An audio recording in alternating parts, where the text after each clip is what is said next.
बिस्मिल्लाहिर्रहमानिर्रहीम। अस्सलाम वालेकुम जी। Welcome to channel Zaini secret recipes. आज जो मैं आपके सामने लेके आई हूँ निहारी मसाला बनाने की। मैं आपको बताऊंगी कि ये किस तरह बनता है।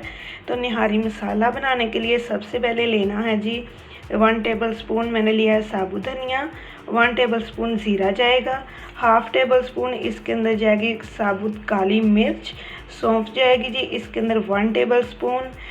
ये बादियान के फूल हैं, ये जाएंगे इसके अंदर 2 अदद। तेज़ पत्ता जाएगा, एक बड़ा है तो मैंने एक लिया है, आपके पास अगर छोटे हैं तो 2 ले सकते हैं। उसके बाद जाएगी जायफल जवत्री जाएगी इसके अंदर, थोड़े थोड़े से टुकड़े मैंने इसके ले लिए हैं। 3 लौंग जाएंगे, 5 बड़ी छोटी इलायची जाएंगी, 2 बड़ी इलायची जाएंगी, 1 दालचीनी की स्टिक जाएगी। और मैं अब इसको एक दफ़ा पीस लूँ तो फिर मैं नेक्स्ट स्टेप आपको बताती हूँ कि इसका क्या होगा। अच्छा जी, मसाले को मैंने बहुत अच्छी तरह से पीस लिया है, देख सकते हैं बहुत अच्छी तरह से मैंने इसको पीस लिया है। ये मसाला मैंने बनाया है तकरीबन 1.5 किलो गोश्त के लिए।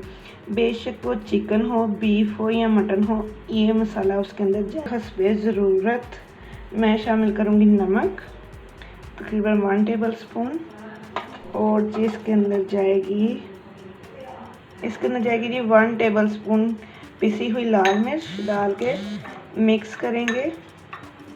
तो ये एकदम मसाला हमारा रेडी हो गया डालने के लिए निहारी के अंदर। तो उम्मीद करती हूँ आपको वीडियो बहुत अच्छी लगी होगी जी। वीडियो अच्छी लगी है तो एक लाइक ज़रूर ठोकिएगा, चैनल पे नए हैं तो सब्सक्राइब करिएगा, बेल आइकन पे प्रेस करना मत भूलिएगा कि मेरी हर आने वाली नई वीडियो का नोटिफिकेशन आप तक पहुँच सके जी। मुझे दीजिए नेक्स्ट वीडियो तक के लिए इजाज़त। अल्लाह निगहबान।